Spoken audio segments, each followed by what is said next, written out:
Good morning. The 53rd plenary meeting of the General Assembly is called to order.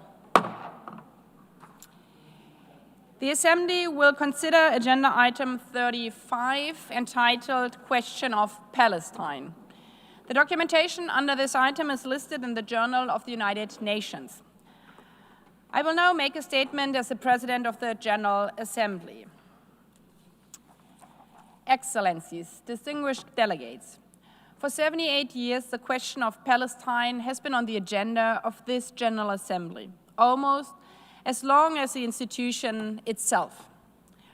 Resolution 181 was adopted by the General Assembly on November 29 in 1947, laying the foundation for the two-state solution and calling for the establishment of both an Arab state and a Jewish state in Palestine. But while the Jewish state, the State of Israel, is a recognized member state of the United Nations, the Arab state, the State of Palestine, is not. 78 years later, Palestine has still not been admitted to the UN as a full member.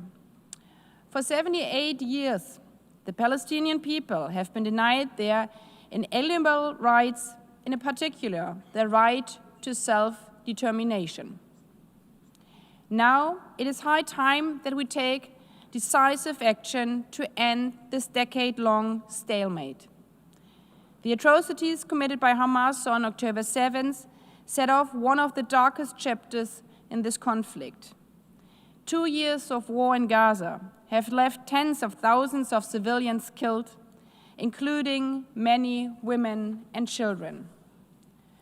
Countless more have been injured, maimed, and traumatized for life. Communities are starving. Civilian infrastructure is in ruins. Almost the entire population is displaced. Children, mothers, fathers, families like us. The hostages who have been finally released and reunited with their loved ones are slowly recovering from captivity under extremely dire conditions, while other families are mourning over the returned bodies. Again, children, fathers, mothers, families like us.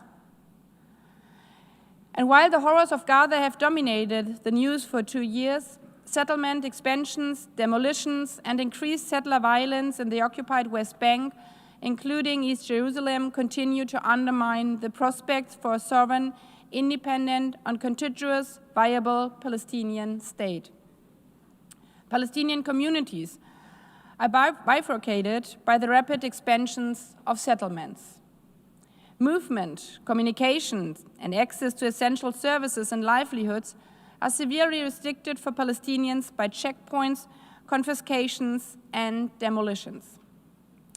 While in my previous capacity, I visited a small village in the West Bank to actually meet with Palestinian farmers and a teacher who wanted to show me what settlement expansion and settler violence meant for their daily lives.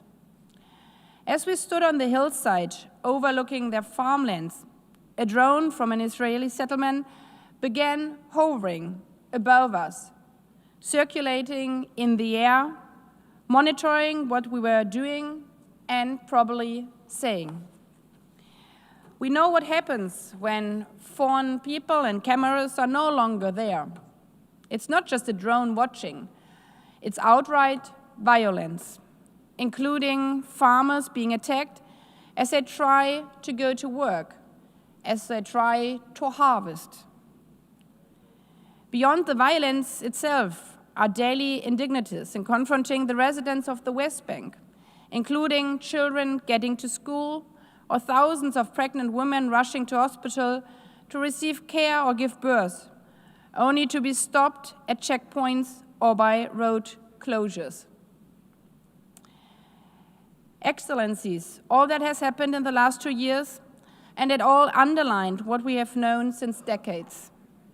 The Israeli-Palestinian conflict cannot be resolved through illegal occupation de jure or de facto annexation, forced displacement, recurrent terror, or permanent war. This only adds to grievances and fuels the flames of conflict. Israeli and Palestinians will only live in lasting peace, security, and dignity when they live side by side in two sovereign and independent states, with mutually recognized borders and full regional integration.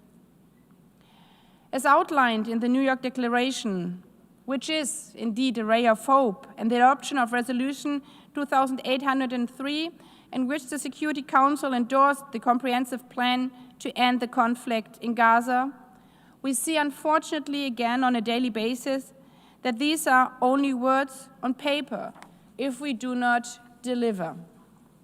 We need to ensure that the ceasefire is consolidated and becomes a permanent end to hostilities.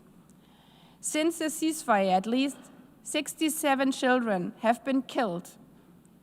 And again, we see children being left without parents or left in the rubble. This has to end. And as we brace for increasing cold here in New York ourselves, imagine what winter means for the people of Gaza. Tents collapsing under rain, families shivering without shelter, children facing the night with nothing but thin fabric between them and the wind, and the countless people still going to sleep hungry. If we want to live up to our commitments, we need humanitarian agencies on the ground without hindrance and without excuse. And we need to ensure that humanitarian aid is delivered throughout all Gaza in a full, safe, unconditional, and unhindered manner, in full accordance with international humanitarian law and humanitarian principles. And this includes delivery through UNRWA. As outlined in the advisory opinion of the International Court of Justice on the obligation of Israel in relation to the presence and activities of the United Nations in the occupied Palestinian territory, allowing UNRWA to fulfill its mandate and continue operation, there's not only a merely gesture of goodwill, it is a legal obligation. Excellencies, both the General Assembly and the Security Council have been consistent on the parameters that must guide any peaceful resolution of the conflict. So we know what we have to do. These parameters are again reiterated in the draft resolution before this Assembly today, relating to the New York Declaration, which endorsed by a vast majority of member states and identified a comprehensive and actionable framework, including tangible, time-bound, and irreversible steps for the implementation of the two-state solution. In particular, that resolution underlines that Gaza must be unified with the West Bank.